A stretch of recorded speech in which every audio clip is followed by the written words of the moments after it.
Sitting here, watching branches sway. Sitting here on an ordinary day. Nothing seems to change, but everything does as I sit here on an ordinary day. Hi everybody. In my last podcast, I talked about really paying attention in the way that a baby pays attention. And I said that I would talk more about really paying attention because it is such a useful skill. It is a skill that can actually uproot the cause of all suffering that our body-mind is rooted in. But it is not just a skill. It is actually a state of consciousness. When you stop filling your mind with words, images, sounds, memories, imaginings, and so on, and instead peer into the very heart of a thing, whether that thing is an object like a tree, or a skill in action, or an empty page, or a painful memory. When you peer right into the very core of it, you'll find, and wait for this, you'll find that there is no distance between you and it. In other words, no separation. And this is the experience of love, or what some people will describe as oneness. And you will come away from the experience knowing that separation, this sense of separation that we're constantly experiencing. You know, you just have to open your eyes to look at things around you and have the sense that you and that thing are not one. There's distance between you, and that is fair enough. It is what we see through our physical senses. But it is important to know that there is an underlying reality to this. And in that underlying reality, this separation is but an illusion.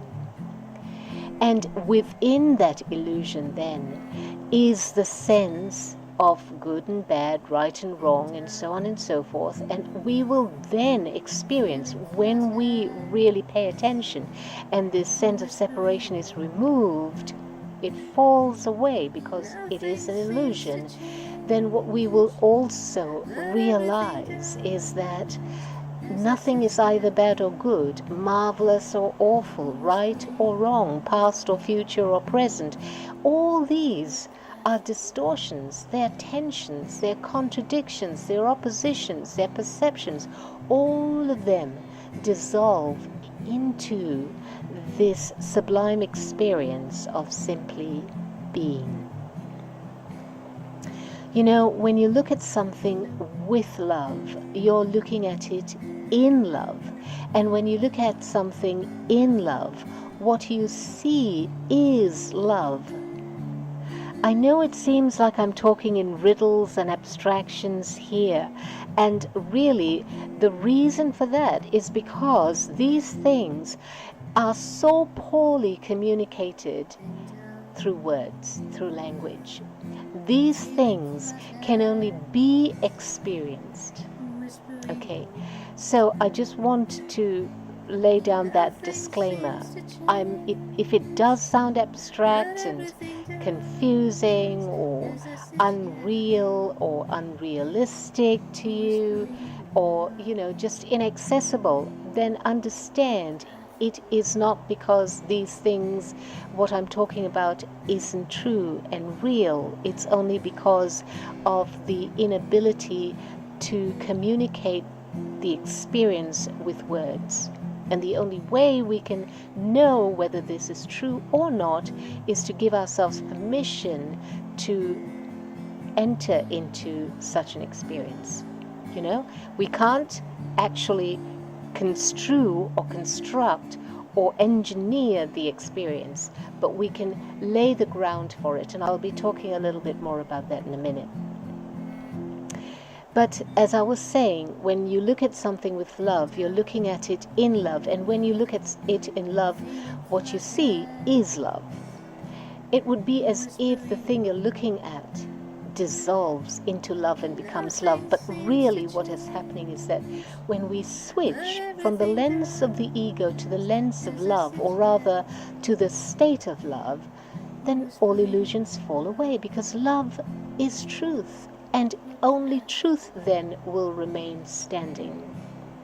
So you're more than likely to be asking, okay, what the heck is this love that you're talking about, Lucy, and that we supposedly can experience? I mean, we use the word love all the time, and we think we know what it means. We've got a pretty good idea, but it seems like you're talking about something else. Well, let me make it just clear again. As I said, the words that I use are at best, they're pointers, and rather poor and ineffective pointers at that.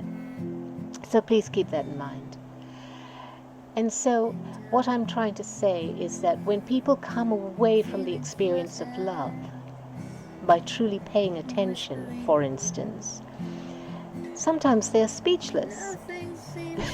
There's neither a desire to say anything nor the ability to say anything. And sometimes they might describe the experience as one of bliss, of boundlessness, of peace, of feeling whole, feeling complete, of wanting nothing, of oneness. And if they have the words for it, they might also say that their solid sense of a personal and physical self, a bodily self, was no longer there. Okay, so you might be wondering, okay, great, so what is the use of such an experience? It sounds really nice, and sure, it would be great to experience it maybe at least once, but really, what useful and practical purpose does such an experience serve? Okay, so I'm going to give you a few reasons why it would be useful to do this. When you have such an experience, you can no longer honestly claim that you are nothing more than your body, or that you are even a body. Now that is a big deal, and in future podcasts I will go into why it is such a big deal. Excuse me. Also, when you have such an experience, you're more inclined to ask, who am I really? And this is a question that is probably the most liberating question a human can ever ask. When you have the experience of love by really paying attention, you're more inclined to question why you take your body-mind so seriously, and why you identify so strongly with it. Also, you become less likely to take your body-mind so seriously. So you question, and then you become, just very spontaneously, you start taking your body-mind less and less seriously.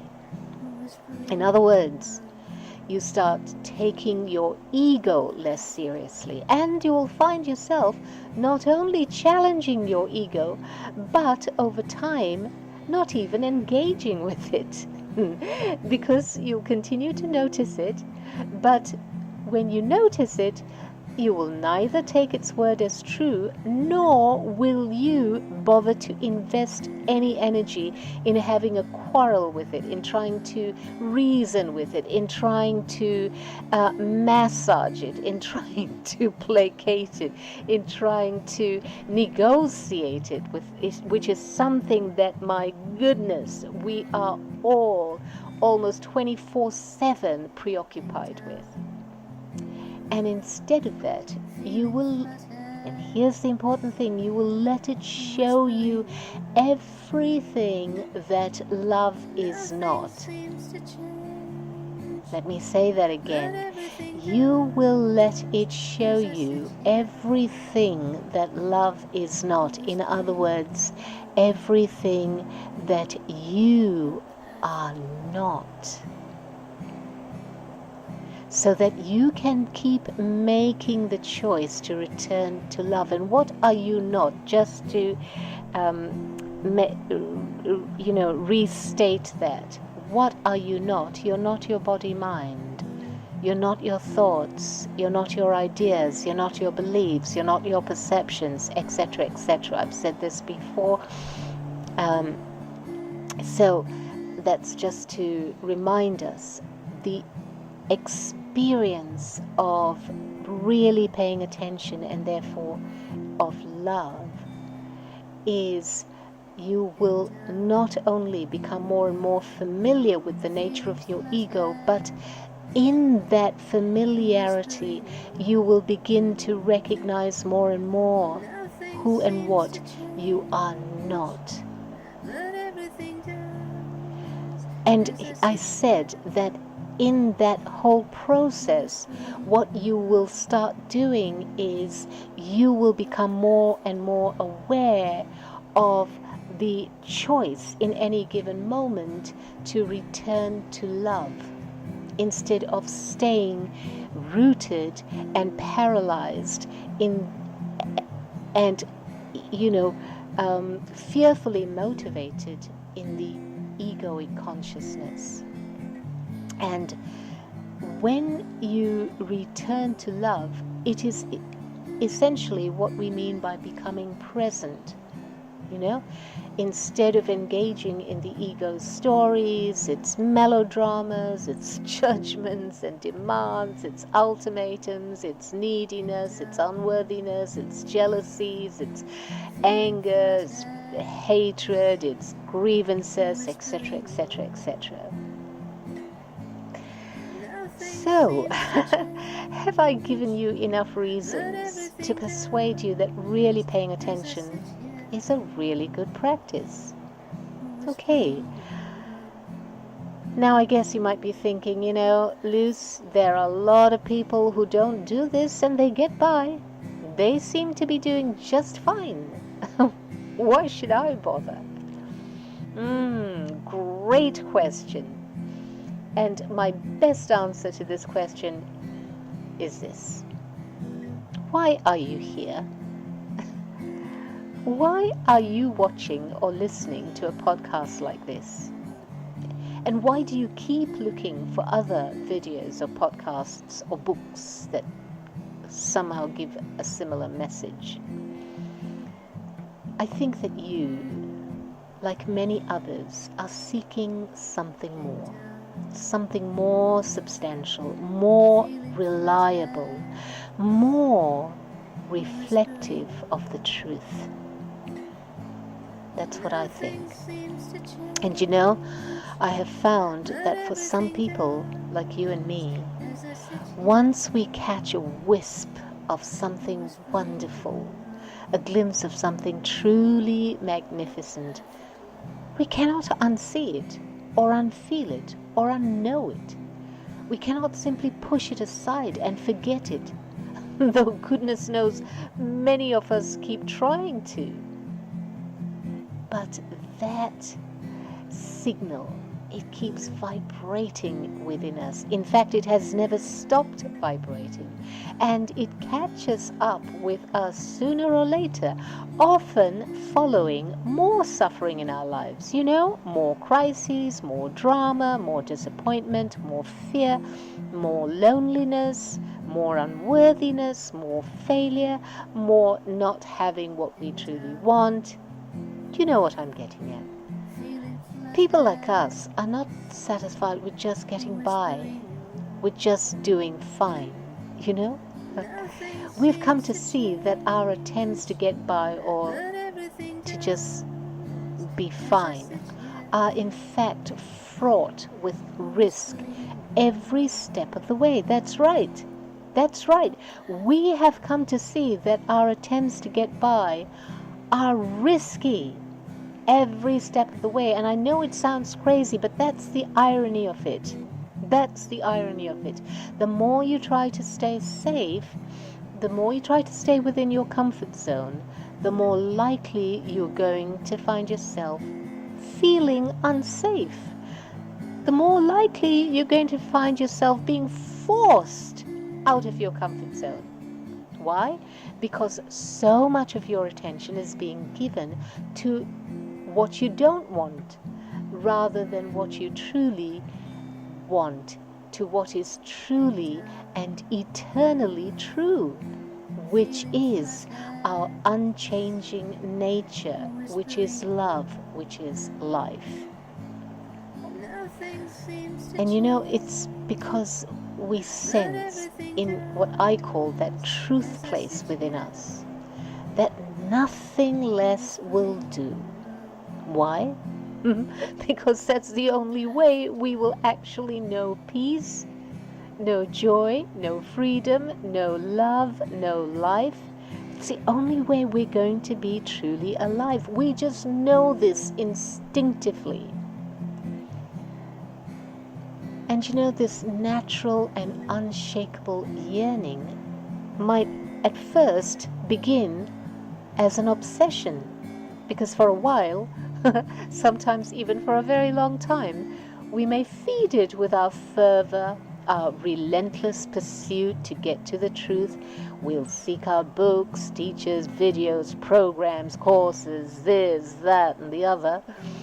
And often, without realizing it, we'll convince ourselves that the more we strive for it, the greater our chance of finding this truth, the answer to all our problems, all our questions, once and forever, the end of all our suffering. But you know what? Striving is not the way. And eventually we'll come to see this.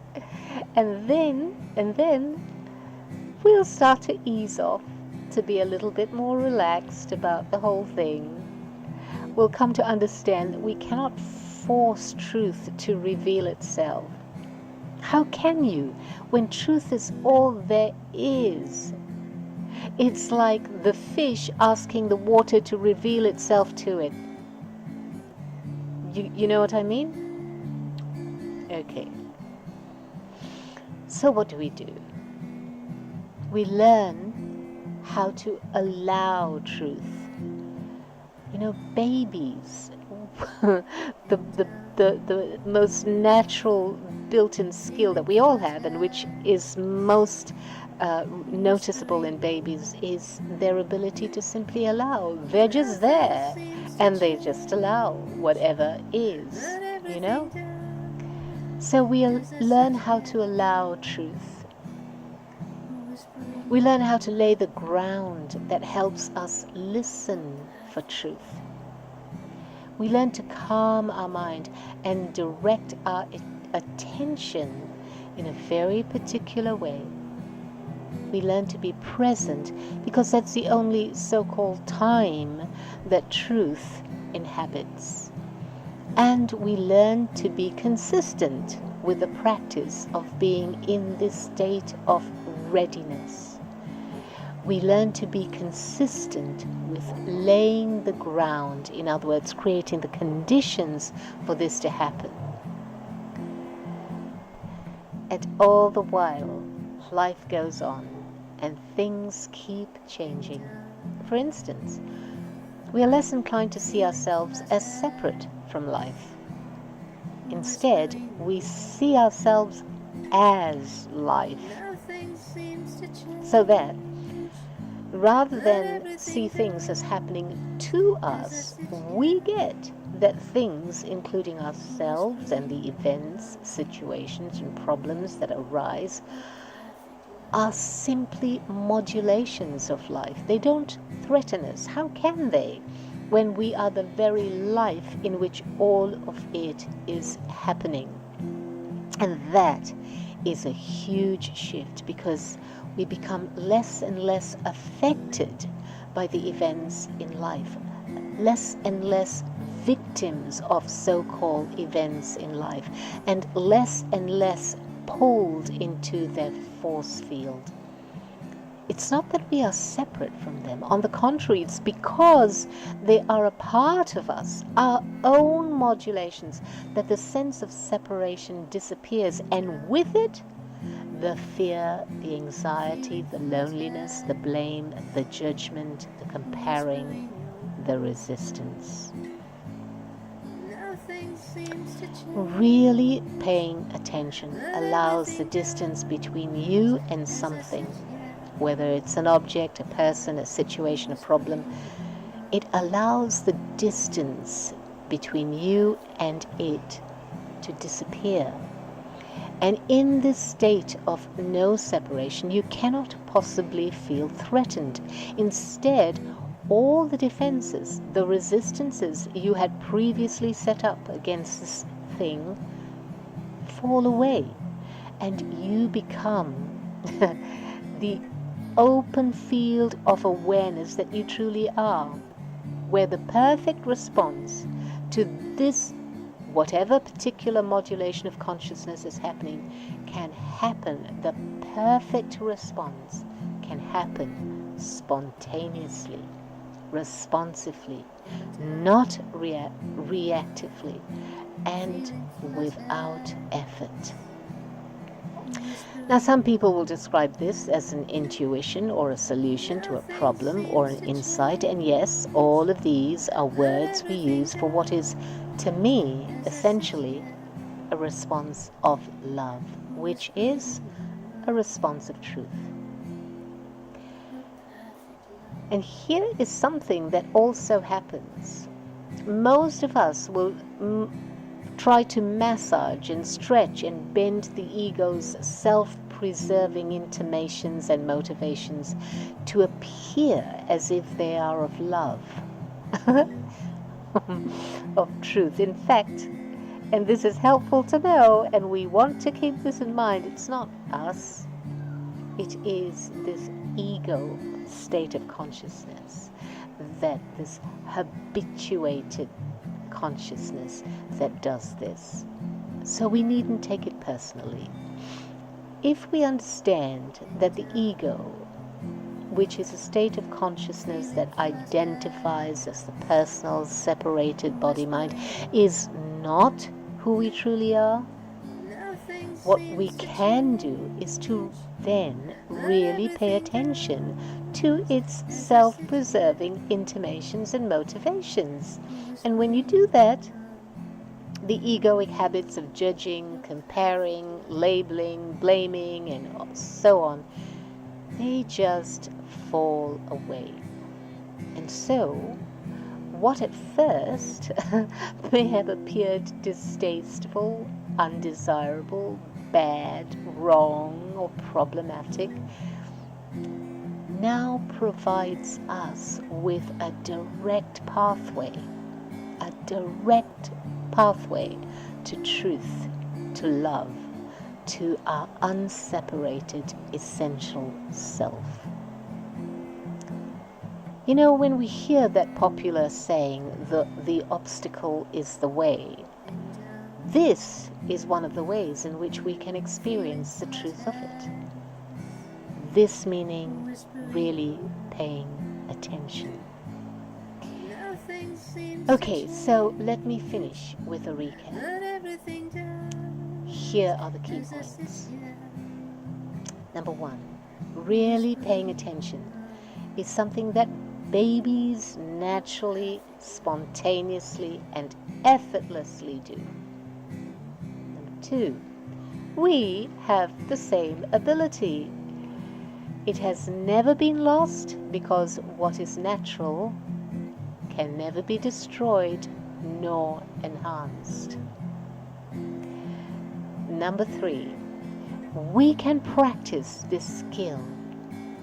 We can lay the ground to enter into this state of consciousness, which essentially is to awaken our minds to this ability that we already possess, this really paying attention ability and seeing right into the core of anything and everything, especially those things that we are troubled by. Number 4, the more we practice really paying attention, the more we live with ease, without effort and struggle, with less suffering.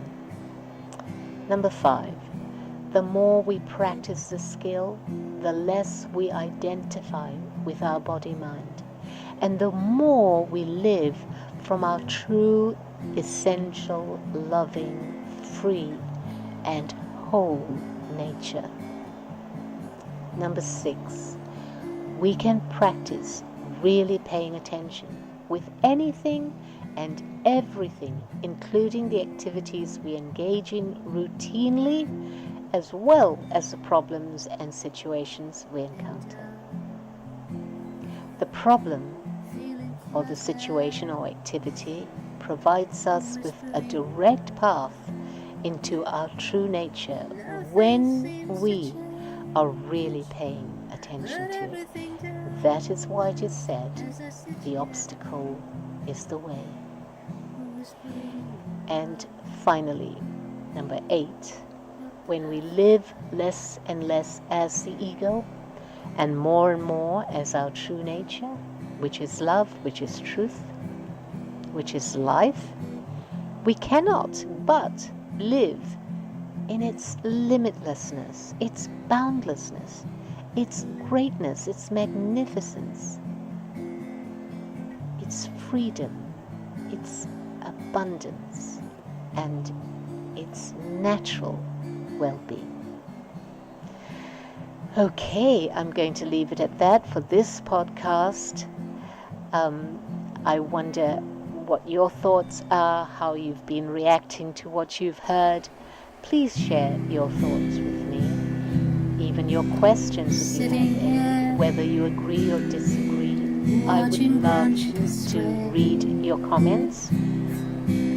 And I want to finish by wishing you much love, and may your heart beat with the rhythms of peace. But everything does as I sit here. Hey everybody, I know it's so easy to forget, I do it myself so often, but please, if you did like this video, do hit the like button, do subscribe, do share, and most of all, please leave a comment. I'd love to hear your thoughts. Thank you so much. On an ordinary day, nothing seems to change, but everything does as I sit here on an ordinary day.